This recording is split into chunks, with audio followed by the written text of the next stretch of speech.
There we go. Yay! Yay! Round 3. Take 3,000. Spill the tea, honey. Spill the tea. Oh, Tell the me coffee. What, the coffee, yeah. Cheers. Okay.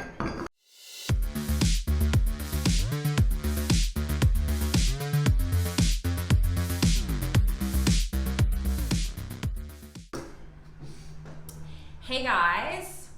So today we are chit-chatting. Charli and I realized that a lot of you don't really know too much about us, kind of like our personal lives, our career histories, where we came from, how we got involved in this industry. Yeah. And we wanted to share all of that with you guys today. Yeah, beyond just the Instagram profile. Yeah. Who are we? Who are we? Who you? Who you? So we are at the Mash Tun. Great little place in Woodstock, Ironworks, a new location. And we in their boardroom. Yeah, shooting in their beautiful boardroom. Thank you so much. Thank you guys, and we are going to have some lunch in a little bit, but first we wanted to have a cup of coffee and just chat a little bit. So I'm going to start by asking you, Charli, like, Yes. how did you get started in this industry? Well, I started I think it's about 6 years ago. I've got a degree in marketing and communications, specializing in graphic design and all the rest. And my first job was with Inglot Cosmetics when they just arrived in South Africa. So I was their junior graphic designer when I started, and my main thing was their social media. That explains a lot. yeah, always. So beauty and social media has always been in my in my industry, my life for over 10 years, and that's where it started, because people will message us Inglot and ask, like, what concealer, I've got oily skin, or I've got this and that, and I couldn't answer. And Lana Pino was the national trainer, and she actually pulled me aside one time. It's like, I cannot answer these questions for you constantly, because she got busy. She's a trainer, you remember, you were a trainer as well, and she's like, I'm going to train you and give you all the knowledge. And there's my passion started with like product benefits and product knowledge and development of it, and then also how to fix the skin and how you can transform. So that's like sort of like where it all started, 6-7 years ago. Yeah. That's awesome. So Charli and I also know each other for about 15 years. How old are we? Wow. Yeah. I think 10 to it's 15 like, years. yeah. It's definitely more Let's than say in the 10. middle, 13. Okay, somewhere around there. We met whenever we met, and Charli worked at my uncle's restaurant, and before that restaurant he had another one, and I worked at the one before that. Was my first job in Cape Town as a waiter. Yeah. At Zuka's. Zuka! We love Fond Zuka. memories. Oh, Fond man. memories. So yeah, we've known each other a while, and we just recently sort of reconnected in this field, and so we've been doing quite a lot of stuff together. We obviously get on super well, so it's really fun for us to work together. It is. Which is cool. And we're both And gingers. Gingers. This is such a great color. Isn't it cool? Yeah. So yeah, we just wanted to share a little bit about that. My career started actually when I was like 13, technically. My mom is a makeup artist, and she then moved into film, and she moved into styling a little bit, because she's also a clothing designer. And I remember assisting her on sets from, like in school holidays when I was 13, 14, I was on set with my mom doing things, and she was like, it's Child labor. It's quite nice though, because like working with your mom, if she asks you to get her tea, even though that's not like my job, I'm like, it's my mom, Yeah. I'll get her tea or whatever she needs. And I really just like realized how much stuff a stylist has to carry. Rails, like 15,000 kilograms of clothing, and I was just like, this is just too much. And Styling is actually CrossFit. it's basically, yeah. So I was like, no, that's a bit much. And I really always enjoyed makeup, and I always played with makeup from a young age. And so I started getting into that, and I did my first professional job at age 16. Wow. It was so awkward. My mom used to have to drop me, and she used to have to drop me like just a little bit away from wherever, so that no one saw. Because I was also fiercely trying to make sure that people didn't realize how young I was. I found it very hard to prove myself when people found out my age. They immediately just assumed that I had no idea what I was doing. and that I was going to be like a child and unprofessional and so on. So I fought very hard, wore a lot of makeup, dressed in a certain way to really appear a lot older than I was. Funny enough, on that note, now that we are, older, let's be honest about it, do you still have that fear every time about your age? I do. Sometimes I feel, especially when I sit in and I've got a project or I'm leading a campaign or anything like that, there's still this like little voice in the back, like, you're so young. You're so young. Actually, we're over 30. I'm over 30. But there's still like this little voice that you have to prove everyone. Because being so ambitious, the both of us from such a young age in this industry, that we were like smashing down doors. Yeah. And like I still sometimes feel like I've got a lot to prove, and I have to be like, wait a minute. You were the global senior artist for a large international brand. I've worked on some incredibly famous people and some big fashion week platforms.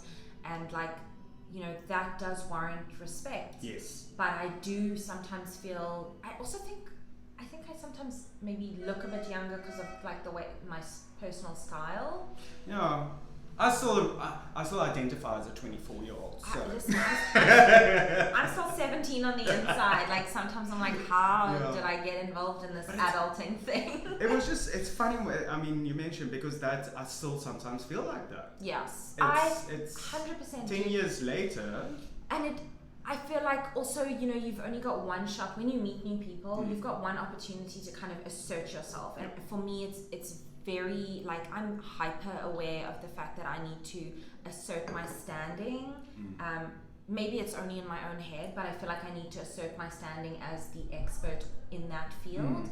And so I do, like sometimes when I'm meeting people for the first time, I feel the pressure to sometimes name drop some of the things that I've done or people I've worked with. And but I don't think it's even name dropping. I think that why people resonate with us or work with us is because we speak with passion and conviction. Yeah. And I think that we should actually just trust in ourselves more, because I mean the conversations that we have, the messages that we receive on Instagram and Facebook and all the rest, like the most kindest words and like motivational kind of like messages, and I'm like thinking like, really, me?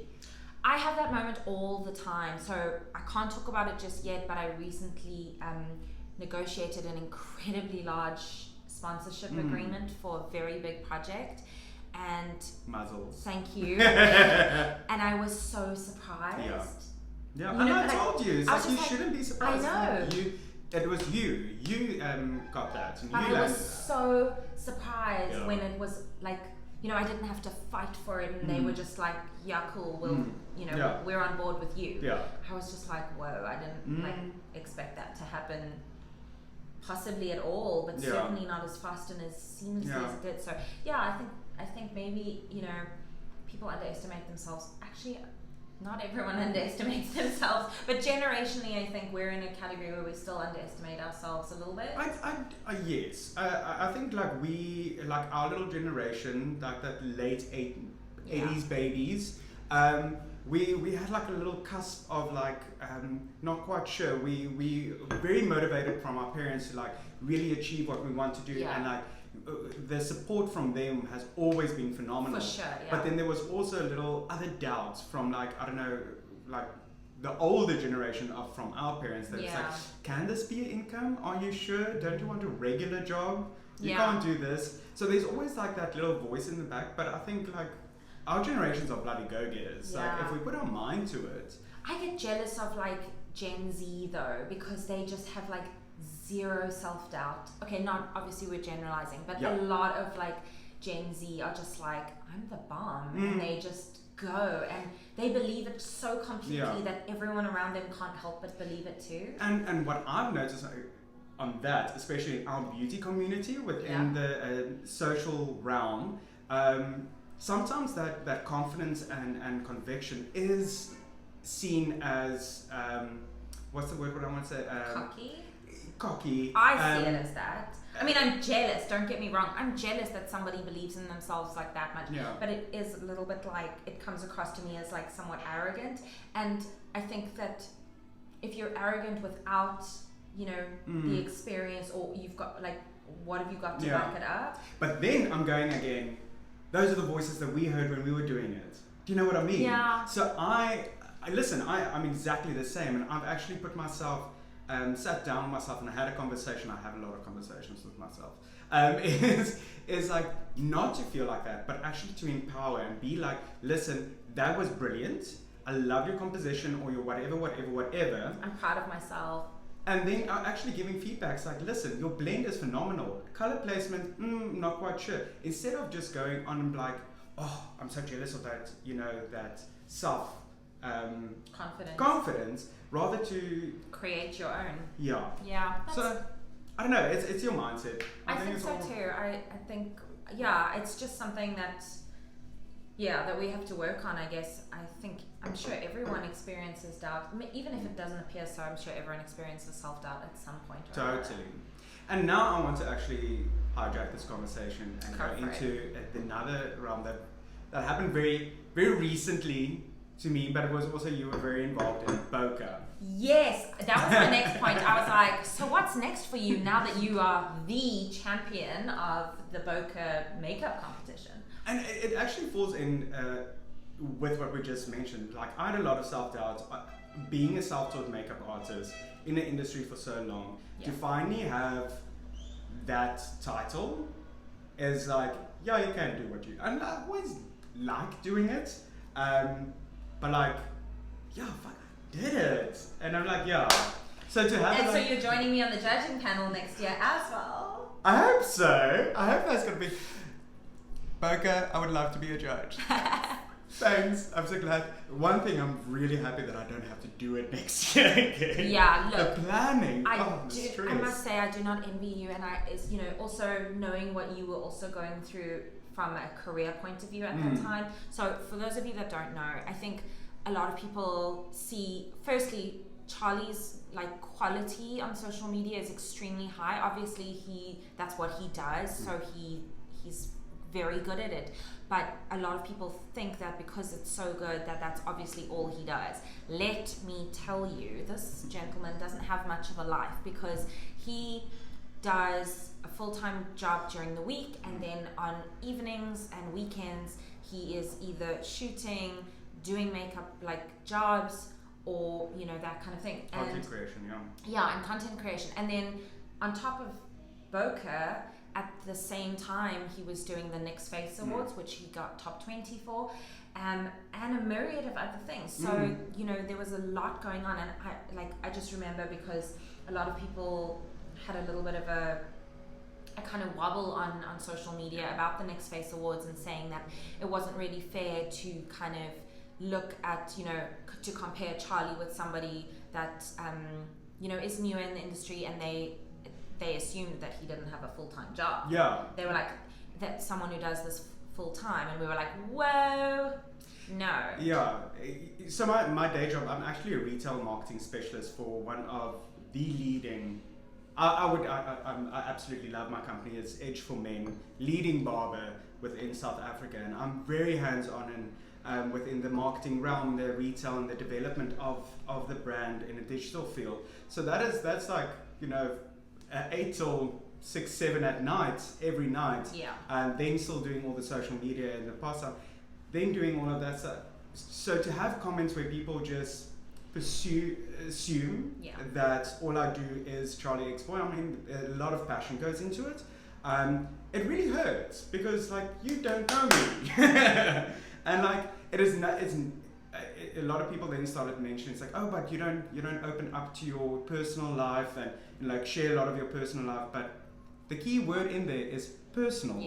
It's mine. I don't feel that it is necessary for everyone to know what I'm going through. No. What I do every single day. I wanted my passion for Charlixboi, and I know you feel the same way. I want to create a platform where I can showcase what I truly like and what I wanted to see on social media. Yeah, same. I, unfortunately, sometimes some people I really do enjoy seeing what they do day to day.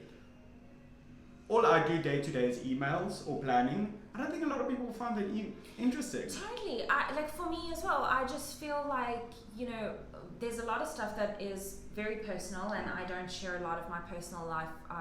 I've gotten a little bit more, like I've opened up a little bit more after finding out that people are genuinely interested. Yeah. But I'm a makeup page. People follow me for makeup. They don't want to know, like, I don't know, they don't want to know other stuff. Like, you know, I will definitely share stuff like if I feel that it's pertinent to a conversation. So if somebody was talking about like anxiety the other day and dealing with anxiety, and you know, I joined in that conversation, but it's not something that I sort of volunteer. Yeah. You know what I mean? Like, I think people, they're following my page for what I put on there, you know?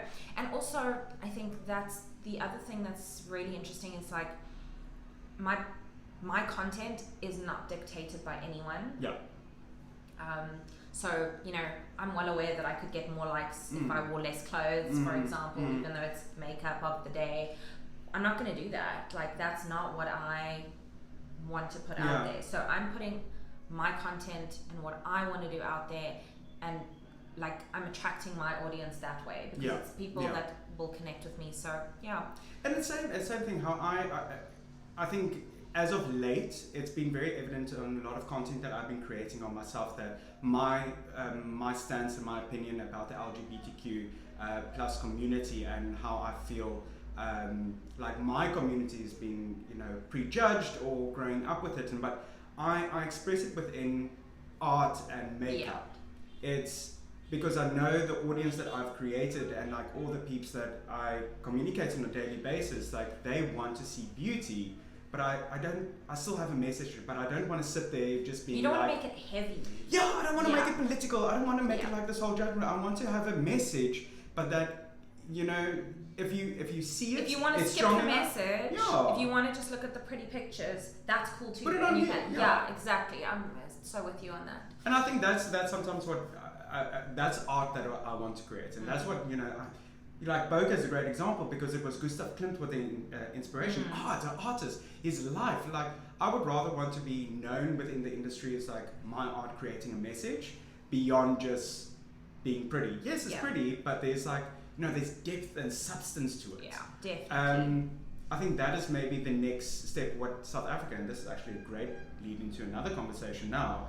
What South Africa beauty has been missing, not missing, but is finally being highlighted for artistry. Yeah.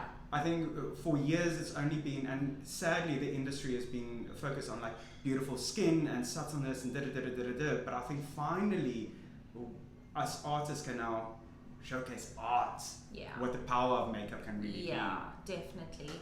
Definitely. I think there's a lot of conversation about that at the moment, and I see a lot of brands taking a little bit more of a risk when it comes to that, which is so fun. You know, like if you think of brands that used to just kind of keep it really like play it safe and keep it really like chilled and minimal makeup, are now, you know, getting excited and doing fun stuff. So one of my favorite kind of campaigns that I was super surprised by recently was Smashbox.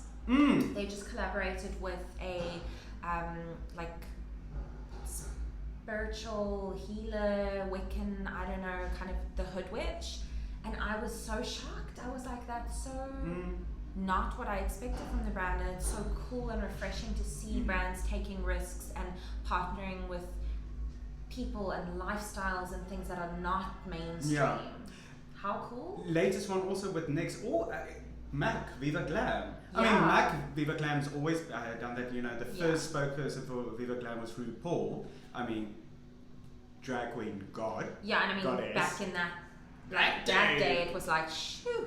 Yeah. NYX now have a campaign out with showcasing Aquaria and a lot of drag artists from New York. So I think me being featured on a Revlon page as one of the first guys to wear makeup, like that conversation is now so fluent that it's not taboo anymore. It's not sort of like that stigma or that statement is gone. It's just like artistry. It's just about the beauty and what the power of makeup, and that is so cool. And that's for anyone. I love that. Also, earlier this week, Fenty just announced that they will be taking their brand into Asia.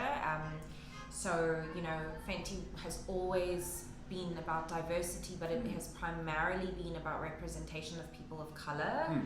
which was very lacking in a lot of brands. Fenty has the lightest shade of foundation.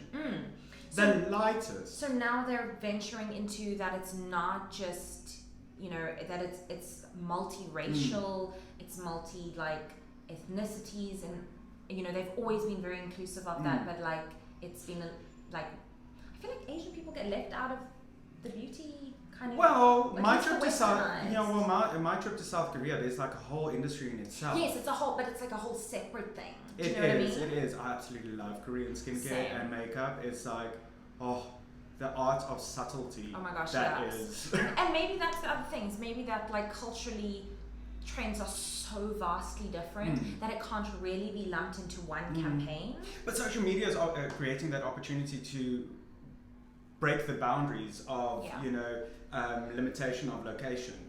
Definitely. Oh, that's limitation of location. Wow. So okay, this is a question for you. We've now gone, I don't know where we've gone. We're there. We are in a rabbit hole. But so when it comes to a campaign for, let's say, a beauty brand, but it doesn't have to be any campaign.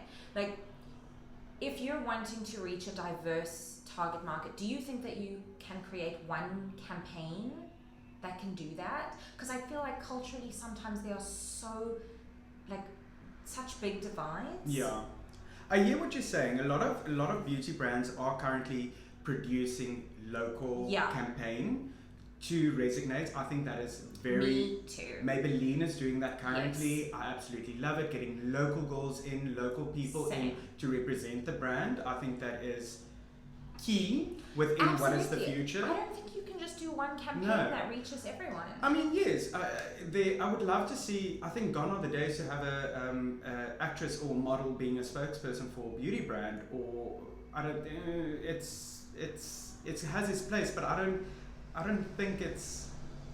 It's not the relevant. only way. It's certainly not the only way anymore, which is amazing. And then there's other brands like House of Gaga. That's what's a brand House Collection?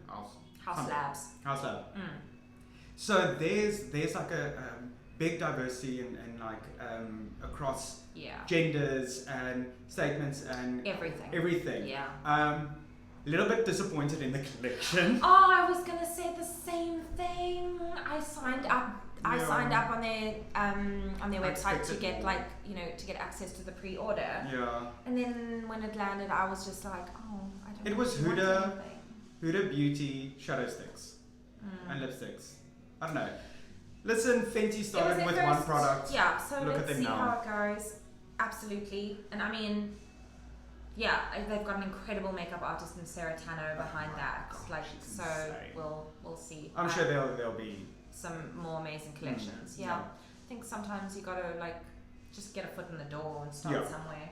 Gaga, and it might be the most incredible product, in terms of formulation, or you know what I mean. It might be because it's very difficult. Those products. Yeah. So those products that no one's mastered. That glitter sticks. Those shadows. I kind of feel like Steelers are okay, sorry. Pretty ground. I retract that. Yeah, Steelers the best on the kills market. The other knockoffs of other brands. Not so great, definitely. Okay, so let's talk about. I just wanted to also share my career path. Yes. I get asked this question a lot.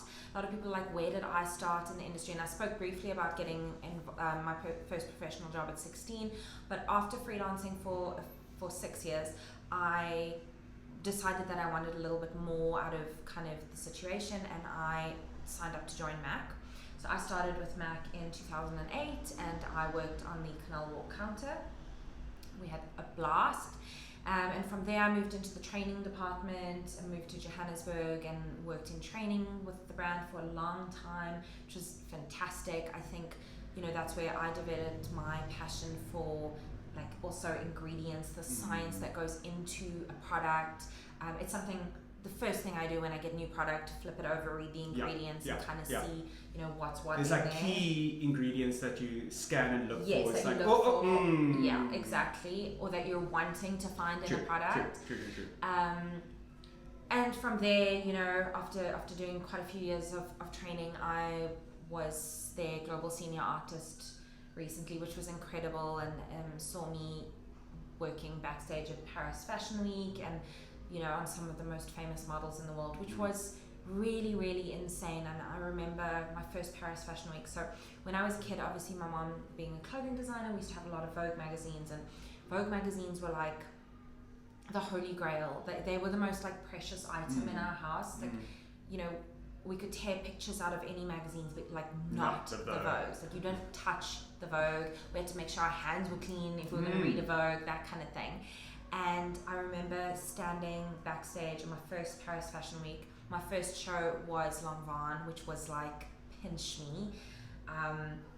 Tom Peugeot was the key artist for that, and like Carly Kloss, Jordan Dunn, Chanel Iman, like all of these supermodels are like walking in Taylor Hill, and I was just like, basically the pages crap of Vogue that you flip through as a child is in front of you now. And I realized, because like I think for a lot of makeup artists that like an international fashion week is goals. Yeah. For me personally, like working at Paris Fashion Week was a goal that I had from such a young age. And to have achieved that goal, I was like, oh my gosh, what do I do now? Like, I need a new goal. Yeah. How do I top this? And it was such an incredible experience. The backstage area where you line up the models was really, really tight, so they could only fit 5 of the team members back there. And I still remember someone grabbed me and they were like, let's go watch the show. And I'm like, how? And they were like, just act like you're meant to be here. And I was like, shit.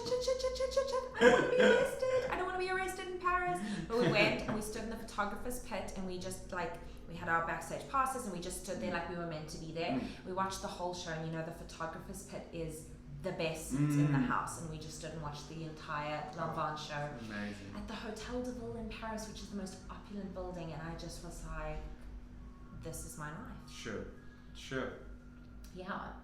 So also, if you guys have any additional questions that you'd love us to cover in a future video, please ask those down below. We'd love to hear more about what you guys want to know from us. Yeah.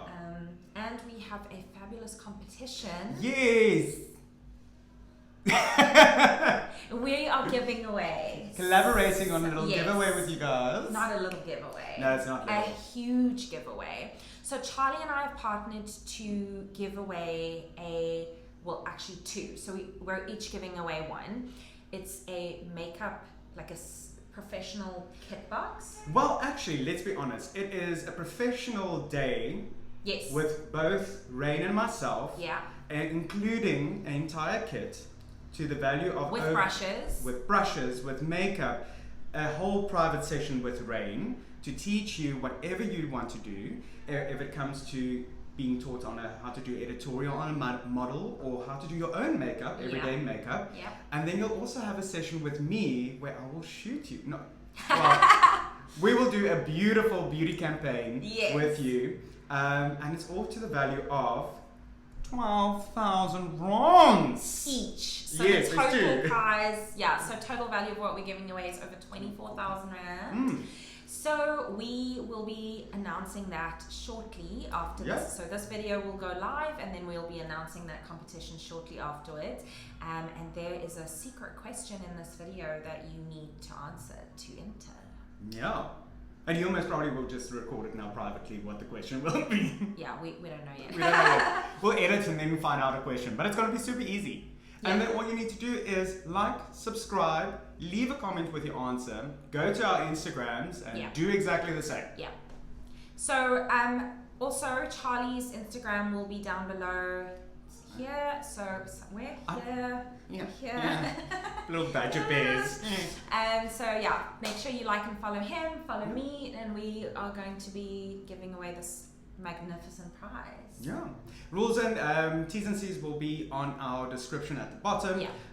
There's a couple of T's and C's that we need to cover, of course. South African. I think because it's a massive prize. It is a massive prize, and we're going to make it very super fair for everyone. Yeah. But we want you guys to work a little bit for it. Yeah. It's not just a freebie, although it is a little freebie. Yeah. Awesome. Thank you so much, guys. Thank you so much for watching. Please hit subscribe if you like this video and you want to see other videos like it, and leave your comments below. We love you. Bye.